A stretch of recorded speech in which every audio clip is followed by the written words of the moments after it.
ba, dan a zuciyata kin zauna kamar kini ban hanga ba. Ya ki tallaban miyo soyayya da ni da ke mai kyan haiba. Kar ki bar ni kyakkyawar yarinya tauraruwar 'yan mata. Me kake nufi ne ban gane ba, da wa kake yin zanta?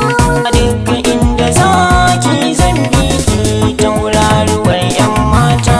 Sani so ka dube ni da kyau, ka san ni fa na zarce a jinka. Ko a wanki na takalmi na ma ka gani ban sanya ka. Ni da kai a ƙauna ba mu dace ba, dube ni dubi shigar ka. Je ka nemi daidai da a jinka, batun ka ni dai ba zan amsa ba.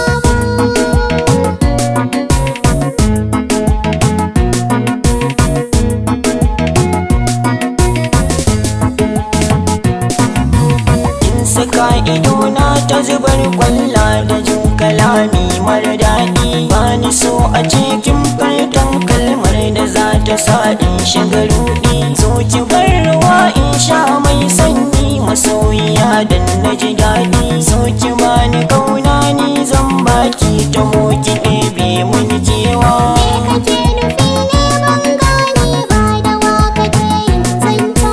Kar ka takura min ba na son ka, kar ka sa rai yayi ƙuna.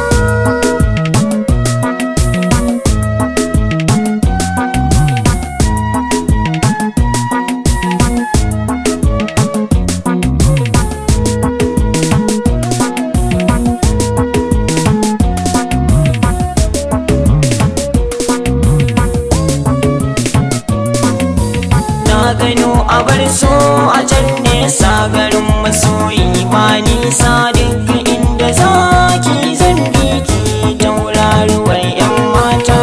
Ka bani yarda da batun ka a zuciyata ba zan amsa ba. Sani so ka fuskanci bayani na, so da kai ba zan yi ba. Tun a kallo na farko na sauke ka, ni da kai ba mu dace ba. Dan ka ban hanya za na wuce cikin maza sai na zaɓa.